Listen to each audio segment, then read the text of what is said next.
आप देख रहे हैं पहाड़ टीवी, खबर पहाड़ की। नमस्कार, स्वागत है आप सभी का पहाड़ टीवी पर। मैं हूं आपके साथ परिधि जोशी। चलिए बुलेटिन की शुरुआत करूंगी, उससे पहले एक नजर आज की सुर्खियों पर। हल्द्वानी रोडवेज के कर्मचारियों को 4 महीने से वेतन न मिलने से कर्मचारी हुए परेशान, कहा बसों का संचालन हो बंद। मस्जिद में इमाम को लेकर 2 पक्षों में पथराव, महिला समेत 5 घायल। कोरोना वायरस अब ग्रामीण इलाकों में भी तेजी से पैर पसारने लगा है।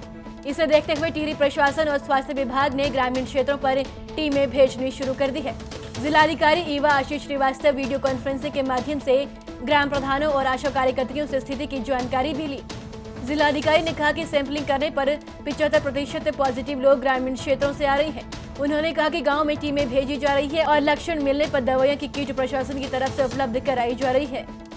75% केसेस आ रहे हैं वो ग्रामीण एरिया से ही आ रहे हैं। आज से हमने प्रधानों से भी संपर्क डायरेक्टली कायम करना स्टार्ट कर दिया। आशा से भी हम लोग यहाँ से ही डायरेक्टली संपर्क में हैं कि लोगों को मोटिवेट किया जाए कि वो अपना जो भी कंडीशन है, कोरोना एक ऐसी बीमारी है कि जिसको अगर समय पे उसका इलाज हो जाए तो वो सर्दी जुकाम की तरह ठीक हो सकते हैं, लेकिन जहाँ छोड़ दिया जाए तो वो जान लेकर के ही छोड़ती है। तो इस बात को हम कई बार कई जगह से कई प्लेटफॉर्म से अपील कर रहे हैं कि आप तुरंत इसमें बताएं कि आपको प्रॉब्लम हो रही है। गांव में जब टीम जा रही है तभी भी बहुत सारा रेजिस्टेंस है, कई लोग नहीं दे रहे हैं सैंपल्स, तो वो सैंपल अपने दें। उसके अलावा अब तो ये भी व्यवस्था हो गई है कि सैंपल लेने के साथ ही दवाएं वितरित कर दी जा रही हैं जो लोग सिम्टोमेटिक हैं। तो ये वितरण तो चल रहा है, करीब 7,500 एक्स्ट्रा किट्स का वितरण हो चुका है जनपद में अभी पिछले 10 दिनों में।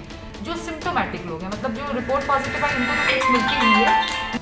हरिद्वार के देवपुरा स्थित हिमगिरी होटल में एक कर्मचारी की बेरहमी से पिटाई का मामला सामने आया है। कर्मचारी को इतने बेरहमी से पीटा गया कि वह लहूलुहान हालत में सोमवार सुबह होटल के कमरे में मिला। होटल के दूसरे स्टाफ का कहना है कि इस कमरे में गाजियाबाद से आए 2 युवक और एक युवती ठहरे हुए थे जो रात से ही फरार है। घटना की सूचना पाकर नगर कोतवाली पुलिस मौके पर पहुंची और घायल को इलाज के लिए अस्पताल भेजा गया। पुलिस का कहना है कि घायल अभी बात करने की स्थिति में नहीं है। आगे की कार्रवाई की जा रही है। पुलिस हर एंगल की जाँच कर रही है। ये हिमगिरी होटल में 14 तारीख को 2 लड़के और 1 लड़की रुके हुए थे। तो रात्रि में जो रिसेप्शन पर ड्यूटी करता है उसके साथ में 2 बजे के बाद में कोई मारपीट की गई है और मारपीट काफ़ी ज़्यादा की है। उसे जो रिसेप्शन पर ड्यूटी पे है उसको उपचार के लिए सरकारी अस्पताल में भिजवा रहे हैं और बाद बाकी उनकी तहरीर लेकर मुकदमा दर्ज कर इस पर विधिक कानूनी कार्रवाई की। कोविड के चलते उत्तराखंड परिवहन विभाग इन दिनों संकट के दौर से गुजर रहा है। कर्मचारियों को पिछले 4 महीने से तनख्वाह नहीं दी गई है। कोविड से रोडवेज के 15 कर्मचारियों की मौत हो गई है, जिनके लिए सरकार से किसी भी तरह के मुआवजे की अब तक घोषणा नहीं की गई है। जबकि दूसरे अन्य राज्यों में कोविड के दौरान कर्मचारियों को 50 लाख का बीमा करवाया गया है। समय पूरे उत्तराखंड में उत्तराखंड परिवहन निगम की हालत बड़ी दयनीय है। 4 महीने से कर्मचारी को वेतन नहीं मिला है और करीब हमारे 15 से ज़्यादा कर्मचारियों की इसमें कोरोना काल में मृत्यु हो गई है। जो कोरोना वायरस का उनको जो सरकार द्वारा अन्य राज्यों में दिया जा रहा है 50 लाख का, उनको 50 लाख का उनका बीमा दिया जाए। और मेरा सरकार से आग्रह है कि राज्य सरकार से और परिवहन निगम के एमडी से कि इस परिवहन निगम को तत्काल जनहित के फैसले को देखते हुए इसको तत्काल फिलहाल अभी इसे बंद किया जाए, क्योंकि इस समय परिवहन निगम पूरे प्रदेश में घाटे में चल रहा है। इस समय तेल की भी जो है लागत वो भी नहीं आ रही है।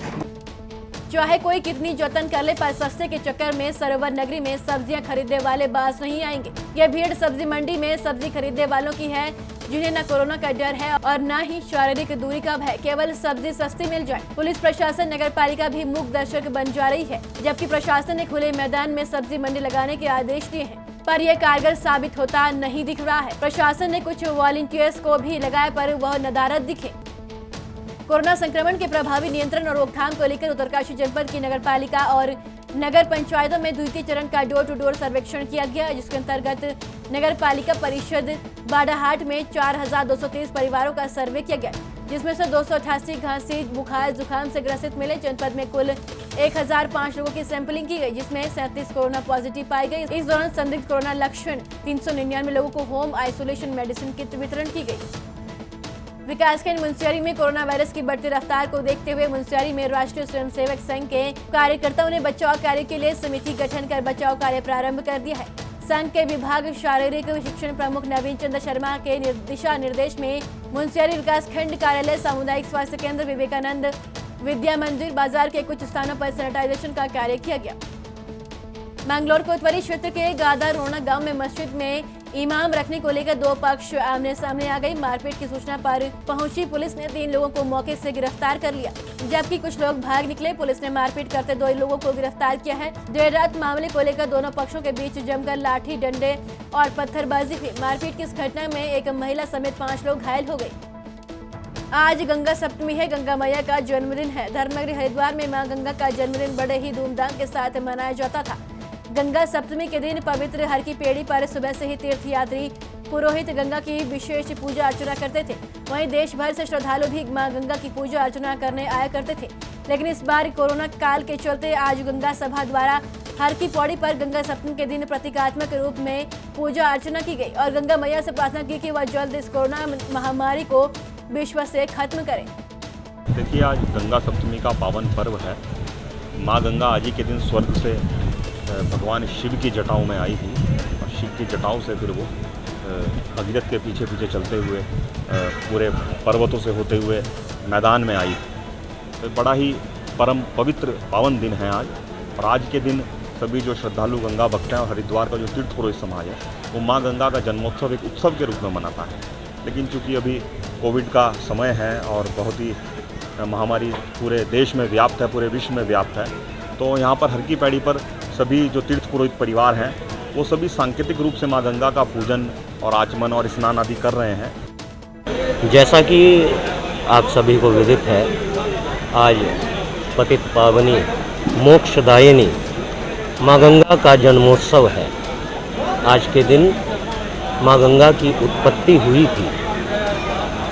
आज माँ गंगा का जन्म दिवस माना जाता है, इसीलिए आज गंगा सप्तमी का पर्व हम सभी मनाते हैं और माँ गंगा की पूजा विधि विधान से की जाती है।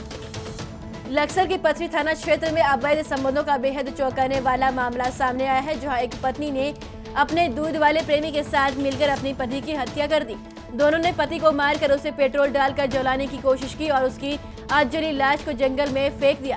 इतना ही नहीं, पत्नी ने थाने में पति की गुमशुदगी की रिपोर्ट भी दर्ज करा दी। पत्नी की भूमिका संदिग्ध होने पर पुलिस की पूछताछ में पत्नी ने अपने मृतक पति पर बेहद चौंकाने वाला आरोप लगाए हैं। आरोपी पत्नी का कहना है कि उसके पति ने ही उसकी दोस्ती दूध वाले से कराई थी और जबरन दोनों को अपनी आंखों के सामने शारीरिक संबंध बनाने को मजबूर करता था। फिलहाल पुलिस ने दोनों आरोपियों को गिरफ्तार कर जेल भेज दिया है। अंतर्गत जो प्रेमपुर चौकी है हमारी, वहाँ पे 11 मई 2021 को एक गुमशुदगी दर्ज हुई थी और जिसके तहत संजीव कुमार जो है वो गायब हो गए थे। उनकी पत्नी ने गुमशुदगी दर्ज करवाई थी।